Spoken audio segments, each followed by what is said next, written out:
Hi, this is Dale Buchanan, the host of Puppy Talk Podcast. Before we get started today, I wanted to let you know of my new book, The Complete Puppy Training Manual. It's available on Amazon in 4 formats: Kindle ebook, paperback, hardcover, and audiobook. You can find it on Amazon right now. It's called The Complete Puppy Training Manual, and I will put a link in the show notes of this episode. I'm Dale Buchanan, and this is Puppy Talk, the podcast that offers advice on how to raise a healthy, happy, and obedient puppy. This podcast is sponsored by Top Gun Dog Training.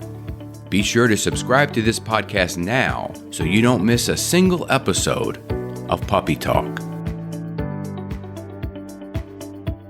Hi, welcome to episode number 22 of Puppy Talk.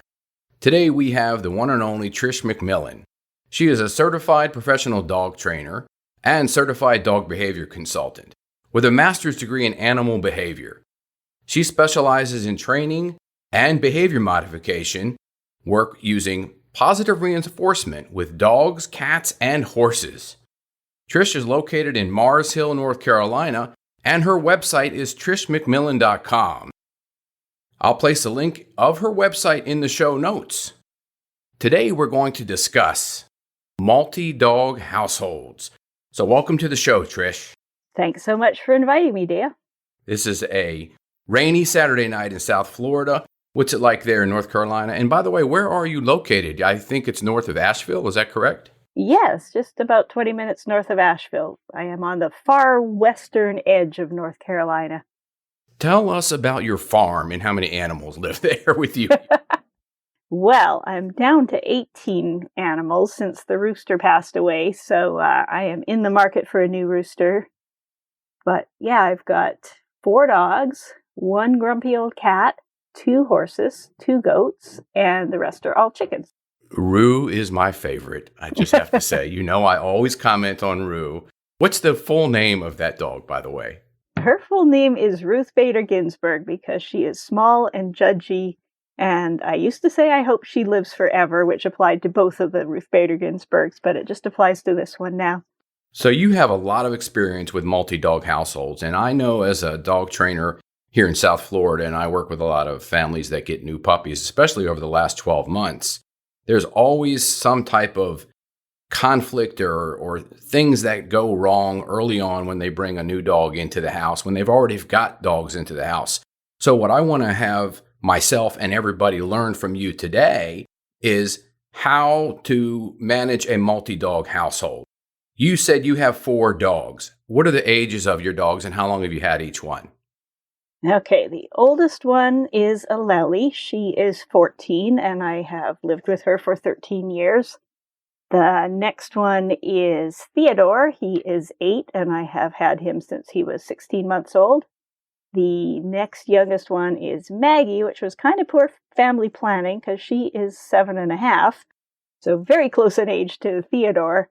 I don't advise doing that because then you end up with 2 old dogs at the same time and you lose them at the same time and it's very sad. So I had to get little Rue and she has just turned 2. How do you manage all of those dogs at once? I guess one of the things I want to know specifically is how do you give enough attention to 4 different dogs where they're all happy and they're not all jealous or begging for more attention from you? Well, I'm a dog trainer, so they're kind of my whole life. And the other cool thing that happens when you have multiple dogs is, I guess this is why people have multiple kids. I don't have kids, so I don't know. But I think they entertain one another. And when I went from having 1 dog in 1992 to living with a roommate with a dog about the same age in 1993, my whole life changed. I suddenly stopped feeling so guilty about leaving home to go to work because I knew the dogs had another dog to play with.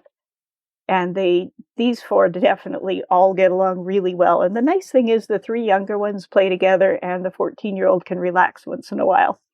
So the question that we talked about on Facebook when we chatted is there can be instances where somebody has an adult dog and they bring a puppy, 1 dog, and they bring a new puppy into the house. Why don't you talk a little bit about what owners should do to make that run smoothly And what could happen if they don't? Yeah, well, I will add with my 4 dogs, I live in 160 square feet, and that is not a typo. I am recording this from an 8-foot by 20-foot tiny house on wheels, and thankfully these guys are all really good friends. They can all stack up on the couch on top of one another, sometimes with a chicken. That's not an accident. I really choose my dogs carefully. So going from 1 dog to 2 dogs is the most difficult transition you're going to make. Like when I added Rue, I already had 3 dogs. I'm used to getting up early, feeding the dogs, letting them out, scooping the poop. Adding a 4th dog really didn't significantly change my life, but going from 1 dog, where that dog gets all the attention, where that dog's dish is sacrosanct, where all of the toys belong to that 1 dog, and bringing in an interloper who is suddenly up in their face, and a lot of adult dogs don't like puppies. My Doberman is not a fan of puppies. She's terrified of them. The first time I brought a puppy home for board and train, I was living in a bigger house than this. She ran into the bedroom and she hopped up on the bed and she did not leave that bed until the puppy was in its crate or gone home. She was just having none of it. So she is not a dog. If she was my only dog, I would never choose to bring home a puppy because I know from experience, puppies are not her favorite. And it's hilarious. I do board and train other people's puppies. We have some rules. The puppies get a lot of outside time. The puppies get a lot of crate time. And she's allowed on the furniture and they're not.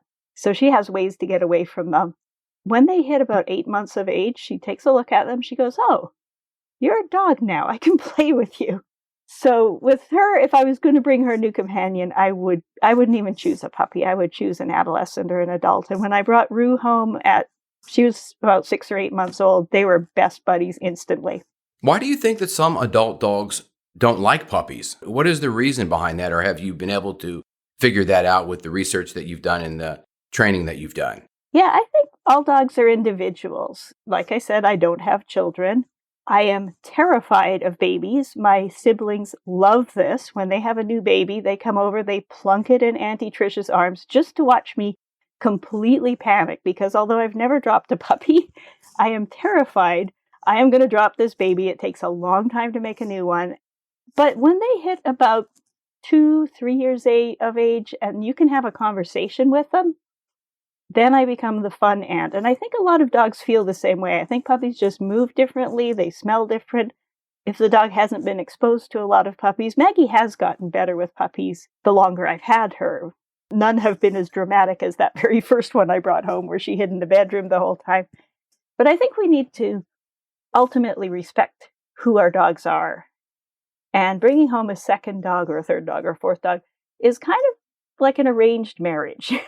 Here's a new partner, especially that 2nd dog where you've had this whole house to yourself and here's a tiny interloper.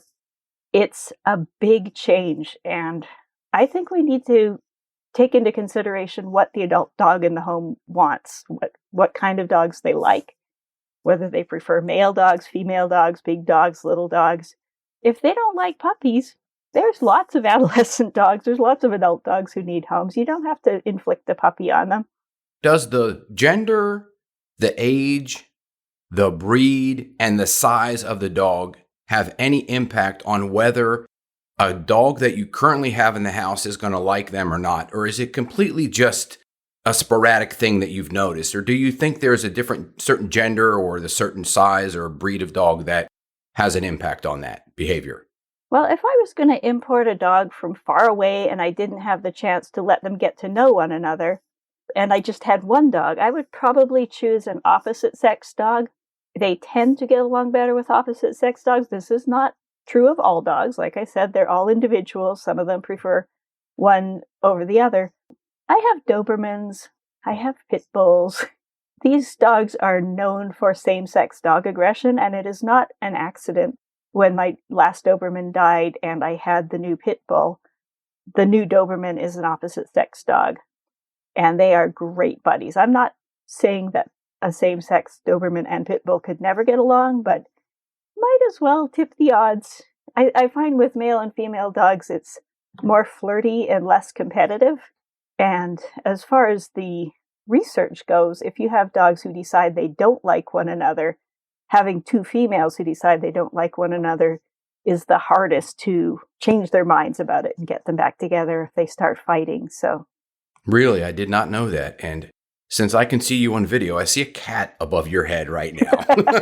Yep, the cat is on the steps to the loft. So the cat has the two lofts up above me, and she will probably come down now that the dogs are asleep. She'll probably start beating on the dog door. The other thing that I have, since I have such a small house, I have a fully fenced farm, 3.5 acres, and I have a dog door that I keep open during the day. So they have a lot of choice in their life, and I think this is part of keeping a whole herd of dogs happy, is to meet their needs as best you can. So they get their nutritional needs, they get their training needs met, they get their exercise needs met. There's a lot of enrichment just in having 4 dogs, plus all of the other farm animals to interact with.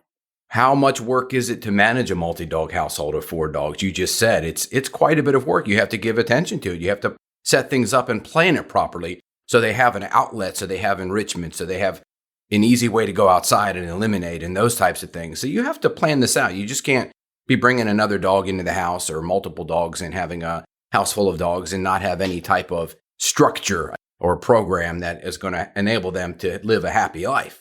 Well, I think a lot of people just throw 2 dogs together and they get along fine. And I have friends who have been in arranged marriages and that has worked out for them. But it doesn't always work out. When I went from 1 dog to 2 dogs, I moved in with a roommate who had a similar age dog. We just threw them in together. We feed them both in the kitchen. We have dog toys everywhere. And they got along fine. And looking back on that, they were 2 females. They're the same age. They're both super high energy dogs. That could have gone sideways in so many ways. And we just lucked out. It was a great little arranged marriage with those 2 dogs. They were great buddies. I'm a little different from most dog trainers. A lot of dog trainers decide, I need to get a dog from these lines and I need to put my name on the puppy from the 2022 litter from this cross so that I can do this specific dog sport.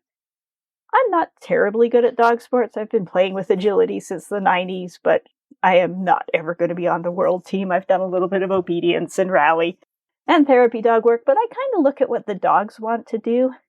To me, having the dogs who are in the household sign off on the new dog. So a couple years ago, I brought home this beautiful male Doberman. He was 8 months old. He was just my type of dog. He loved food. He loved toys. He loved trading. He was friendly. He was outgoing. Great, great, great dog. And I asked my existing dogs at the time, can I keep this Doberman? And every single one of them and the cats said, nope, when is he going? We all hate him. And you know what? He moved on. I was just fostering him. I found him a home where he was the only Doberman and he got all the attention. And my dogs got their life back. But when I brought home little Rue, if they had said no, she would have moved on to another home. But every single animal on the farm, the dogs, the cats, even I thought for sure she would chase chickens because she looks like a little terrier. Oh, no, she just eats the eggs from the chicken. She does. Right? She does know how to get into the hen house and steal eggs. It is really her only flaw. She's a great little dog, but she's... Because the funniest video that I ever saw you post, and I haven't been friends with you on Facebook for that long, but the recent videos is putting a fake egg in the coop and Rue getting the egg and coming out with the egg and you just calling her a naughty little girl. And then she just kind of shook her head and her tail like, I didn't do anything wrong, mommy. Another thing, too, is I love the way you communicate with your dogs. You never get real upset at them. You never talking bad to them. Even if they do something that you know wasn't quite right, you're still, and Rue runs away with those shoes. You're just like, hey, come on in. You can come in now. And a lot of owners need to learn this. In fact, I've showed a couple of your videos to my clients that treat their dogs a little too harshly. And I said, look, you don't need to. Watch this. This is how a certified dog trainer and behavior consultant works with her dogs. Take this and use it this way. Just be real nice to your dog. They're going to come around. Don't worry about it right now. And I think that speaks a lot for not only yourself, but how you can educate other people on how to manage their dogs. What can go wrong if they don't do things right? They say you have an adult dog, he's 2 years old. They bring an 8-week-old puppy into the house. If it's not done right, if they didn't bring the puppy into the house the right way, and if this adult dog doesn't like the puppy or doesn't like puppies, and the owners didn't know this, what could go wrong? And what are some of the things that you've seen at this stage? Yeah, one of the toughest things is when somebody brings a puppy home to an ancient dog, like my 14-year-old. She has arthritis, she is deaf, she sleeps really hard. So if a puppy comes running out of nowhere and just jumps on her, it's really going to startle her. It could hurt her. People think, oh, it'll rejuvenate the old dog, and occasionally it works. But I like to get my dogs not more than 5 years apart. Like I said, the two in the middle are closer in age than I was looking for, but it's worked out okay with those two. But if you've got an adult dog, first of all, find out if they like puppies, borrow a puppy, take them around other dogs. And if you know they don't like puppies, don't inflict a puppy on them. The other thing is when you first bring the dog home, make sure that everybody's got their own stuff. Like I live in the tiniest house ever, and at feeding time, Rue goes in the crate, Aleli goes in the bathroom, Theodore goes on the bed on top of the crate, and Maggie eats outside. So there's no nosing around one another. Aleli eats so slowly. She's 1,000 years old. She has to chew every bite 100 times. So I feed her first, and she starts eating, and then I put the food in the crate for the young dog, because it doesn't matter how fast she eats. She's locked in there. And then I feed Theodore, and then I feed Maggie, who bolts her food down really fast. So I feed the fastest dog last and the slowest dog first, and they're all separated. And when everybody's done, I pick up all of the bowls, put them, they're sitting over on the sink now. I fed them right before I got on this podcast with you. So managing the resources is really important, and especially if you're bringing a new dog home. So if I'm bringing in a dog for board and train that I don't know, I pick up all of the toys. They go in the bucket goes in the shed. There is absolutely nothing to argue over. We may introduce toys later and see how that dog is, and if they're guardy, then nobody gets toys. Same thing with chewies. My dogs used to get bully sticks frequently because I had a good way to separate them, but since winter came and nobody wants to eat bully sticks outside, they just don't get high-value chewies because this house is too small for 4 dogs with high-value chewies. Have they ever fought over high-value chewies? No, but I don't want to find out. A lot of dogs do, though. How did you prevent that from happening? Because a lot of dogs, I see this when I go over to train a puppy and their adult dog who is older, exactly like you said. I've got 2 families right now that I have a 5-month-old puppy and a 12-year-old dog. And they both fight over toys and bully sticks and everything like that. Both. And they both are, we have to manage it. We manage it a lot with space. We manage it with resources, like you said, and we keep everything nice and calm. And my dogs might fight over bully sticks. If I gave every one of them a bully stick right now, there might be a 4-dog fight right here. I don't know because I don't put them in that situation. Key point right there. You don't put them in that situation. Can you talk more about that? Yeah. How do people know what situations they should not be putting their dogs into in a multi-dog household with a new puppy that comes into the house with an adult dog? What should they do? What should they absolutely not do to put, as a dog trainer, we know we never want to put our dogs in a position to stress them out, make them fearful, make them have more anxiety, anything like that. We never want to do that. But I think a lot of owners do it unconsciously. They don't know that they're doing it until the dog trainer. I didn't know that when I moved in with my roommate with his dog. I gave those dogs bones all the time, and they happened not to fight. But boy, oh boy, if they were a 50-pound dog and a 90-pound dog, that could have made a big mess. If your puppy's going to get a high-value treat or a chewy, put the puppy in the crate. Don't let the adult dog stick their nose in the crate and antagonize the puppy. Give the adult dog their chewy, their Kong, behind a baby gate in another room of the house. They do not have to be side by side with no barriers. Like I said, my dogs might fight if I gave them a really high-value toy, and I just don't do that. I have lived with multiple dogs since the 90s, and I'm building a slightly larger house right beside this house very, very, very slowly. And the thing I am most excited about, you will understand this being a dog trainer, is under the stairs, I'm going to have little cubbies that are exactly fitted for crates, so that rather than having crates all over the living room like a normal dog trainer, I can put them all in, and they're going to get bully sticks, and they're going to get raw bones, and they're going to get all the good stuff that they can't have here. So they do get bully sticks, but they get, if I take one dog to agility class, on the way home, they might get a bully stick to chew on. So it's not that they don't ever get them, but I can't separate them where I'm living now.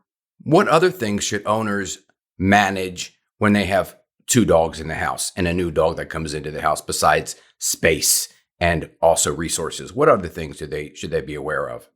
Well, attention's a big resource too, and resting spaces. So I make sure, let's see, how many dog beds do I have? I have 2 dogs on the couch. I have 1 dog on the dog bed beside me. I have 1 dog in the dog bed in the crate, and there's an empty dog bed on the floor. So there's 1 more dog bed than there are dogs, despite the fact that I'm in 160 square feet. Okay, but wait, hold on a second. I've seen the picture about 2 weeks ago on Facebook where they're all sleeping in one bed. Yes, they do. I bought a new bed from LL Bean because I was so tired of buying cheap beds and getting them shredded. And all 4 of them decided that was the only good bed in the house. I have the sofa permanently folded out into a double bed because it's a dog house. This is what the dogs do. And I put the new LL Bean bed on top of the couch, and they were just like, it's a bed on a bed. This is the best thing, and it's brand new, and it doesn't smell. And yeah, they all piled into it. So it's a dog house with you living in it, basically. Pretty much. The dog and the cat. And what about your chickens? Do they come inside sometimes? Oh, absolutely. Yeah, if the door is open, we are coming into spring, so I'm going to start leaving the door open, and they will walk in. They will hop. One of them tried to lay an egg on the couch earlier this week when I had the door open. I have one that gets broody, so I bring her into the house and put her on the ladder behind me at night so that she doesn't sit on the fake egg in the coop and obsess on it. So yeah, the goats have not been in the house. The horse has tried to get into the house, my pushier horse. Obviously, you're very good with animals, or else you couldn't pull all this off. How common are multi-dog household aggression? How common is that? Because I've gotten called in the last 12 months probably 30 times to help with that. How has that changed in the last year with your business? And what was it like even before COVID? What are some of the things that you've worked on with multi-dog household aggression and some more tips that you can give owners to help prevent it? I've had a couple of owners this year who have decided on rehoming one of the dogs, where they have brought in a new dog. There's fights. One of them was an older client who physically couldn't break up the fights and also physically had a hard time separating the dogs, just picking one up and putting it over the baby gate. And we had some long talks about this, and ultimately she decided to rehome one of the dogs. Both of the dogs now can have chewies anytime they want. They now have all of the attention. They were fighting over toys. They were fighting over attention. I mean, we couldn't even put drag lines on these dogs because they were going to trip her and hurt her. They were same-sex dogs. It was an older dog with a younger one brought in. And instead of being companions, they were competitors. And not all arranged marriages work out. Not all not arranged marriages work out. I'm divorced. I thought I was in it for good. But sometimes you grow apart. Sometimes you're just not a match from the beginning. And sometimes rehoming is the answer. So it's not a bad thing to rehome because, like you said, you have 2 dogs. They're not getting along. You're thinking about rehoming if that's the option. And then the end result is you're giving both dogs a great life versus being stressed out all the time living with each other and stressing you out as the owner, trying to manage everything, right? Yeah, and it's not the right answer for all people with dog issues, but it's something to keep in mind because I have lived the crate and rotate life. When I got married, and my husband had a dog who my dog fought really badly with. She actually broke his leg in the worst fight I've ever had in my house. They were not messing around. They were both big dogs. Having to keep 2 dogs separated under the same roof, I swore this is not something I am ever going to do again. But neither of us was going to give up our dog. I'm a trainer. I know how to do this. But ultimately, each dog kind of got half a life. And the other dogs in the household suffered as well. Because, they were having to put up baby gates and where's the other one? And put one in the crate. Neither of them were dogs that could be rehomed either, so we made it work for the 2 years his dog had left. I do not want to do that again. So I use the survivor island technique. If everybody on the island says you can stay, then the new animal can stay. If one of these animals says, I want to vote you off the island, that's it. We're not going to force you to live together. I got another question for you. I didn't even have this one written down. This came to me because this happens quite a lot. An owner contacts a breeder and says, we want a puppy. We're going to put a deposit on a puppy. And then they decide, let's get 2 puppies. Okay, What? Let's get 2 puppies. Let's get 2 male mini Australian shepherds. I've seen this happen. The client has called me again after I trained the dogs and wanted me to work on the dogs again, but I'm full right now. Yeah, well, I am a professional dog trainer, and you could not pay me to take more than one puppy at the same time. Litter mate syndrome is a thing. I am sure you have encountered it as often as I have.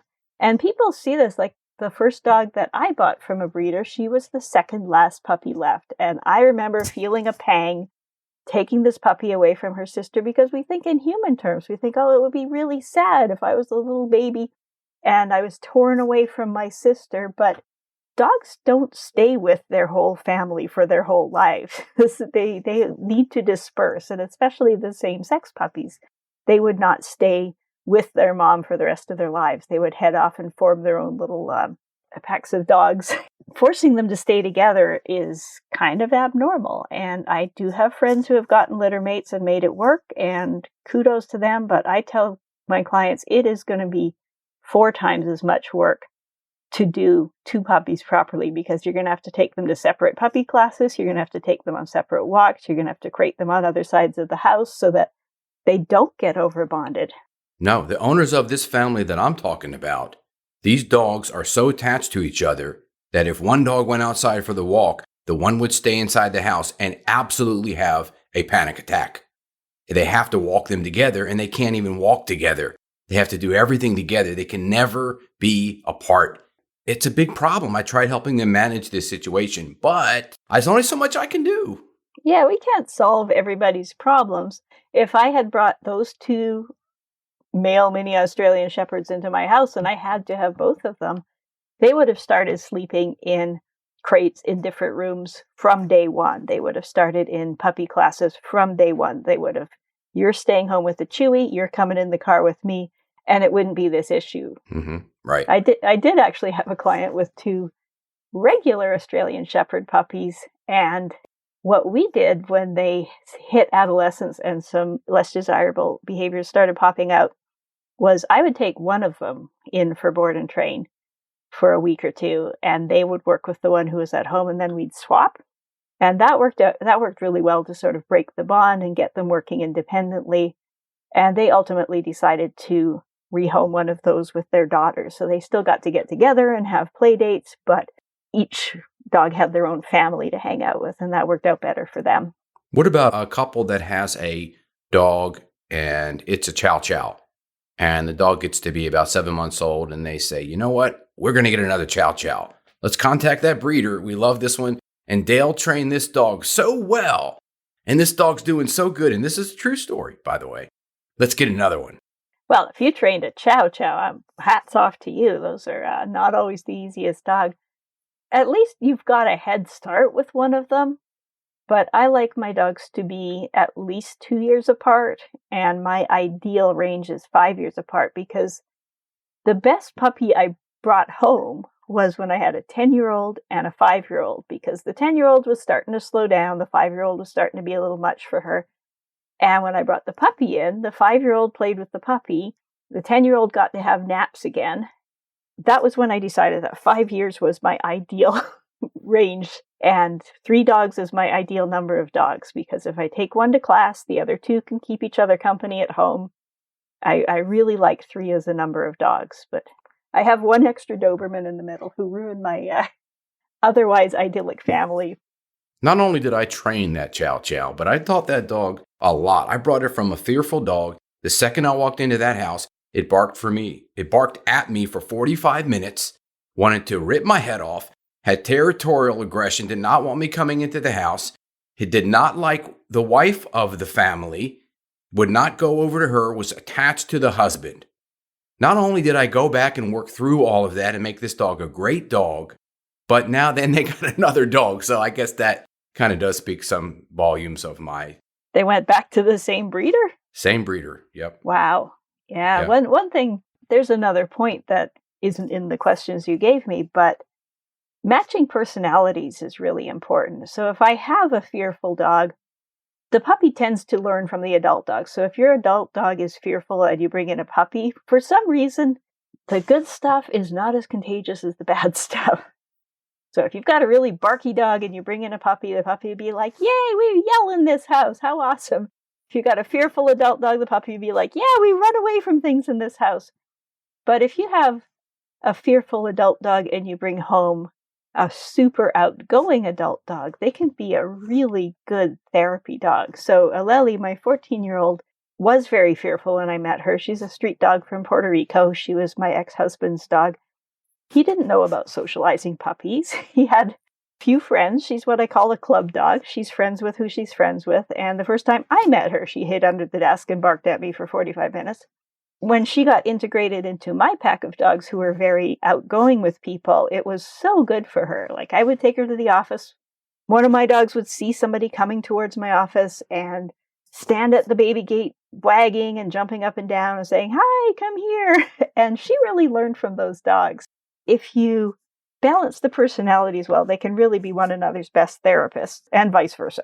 What other things do you want to add to this conversation? Because I know you have a lot to talk about here. We can talk about, we have a little bit more time. We can talk about farms, chickens, horses, dogs, anything else. What other things can you add to this conversation about anything? Let's talk about other species then, because I have a lot of species here on the farm. I think it's important to make sure that the cats in the house get along with the new dog that you're bringing home. And I do a lot of kind of slow introductions. So when I have had less friendly dogs, the dogs I have now are so friendly. A friend of mine brought her Chihuahua over. She was coming to play with the horses, and she just brought her random new Chihuahua, set her free in the dog park pasture. And I brought my dogs out one at a time. They all went, hi, Chihuahua. And then we just opened the gate up, and all 5 of them ran around the farm for the afternoon. I did have to put up the chickens and put up the cat, because she said the Chihuahua is great with cats, with her cats at home. She decided my cat was for chasing.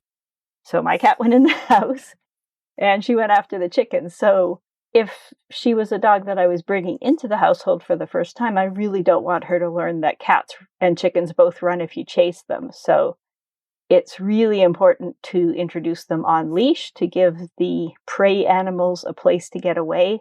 I really like those baby gates that have a hole in them. When I first brought cats home, I had a Chow Chow mix who wanted to eat cats. She lived almost 14 years.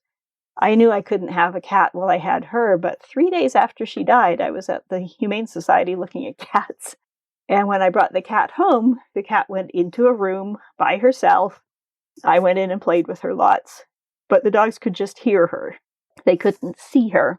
And then I started using the baby gate so they could see her, but they couldn't get to her. And we used lots of treats and lots of positive reinforcement. And at feeding time for cats, the cat had her meal on one side, the dogs had their treats on the other. And then I started bringing the dogs in one at a time, starting with the most cat-friendly one. And it was probably a month. It was funny, the Doberman I had at the time, I have pictures of him in his old home with a cat. So he was the one I was least worried about. When I brought a new cat into his home, it was a squirrel to him. It took a long time with him for him to not want to chase the cats, and we did lots of slow introductions. So I think it's important to acknowledge that there are some dogs who are never going to be safe with cats and chickens and small critters. Mm-hmm. A lot of the time you can just take it slowly. And I made sure to pick a cat that was not declawed, so she has all of her weapons. And these dogs really respect her. They know she's very pointy. You stay away from the mean old cat. Poor Theodore, the pit bull, has decided it's his life mission. I've had this cat for 6 years now, and he has been trying to make friends with her for 6 years. And he goes wagging up to her, and she has been turning him down.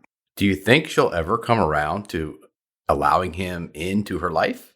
I can sit on the couch with her on one side and him on the other side, but she likes to come up when he's sleeping, because if he's awake, he's just like, today's the day. Today, he lives in hope. Today's the day that you're going to be my best friend. My dog just came into my room right now. Well, you saw the picture of her, I think. Mini Aussie, 1 year old. Yeah, I just have one. I had one die last year. He was a Lab Husky mix. And then 3 weeks later, I got Dixie. I can only have one. I'm smart.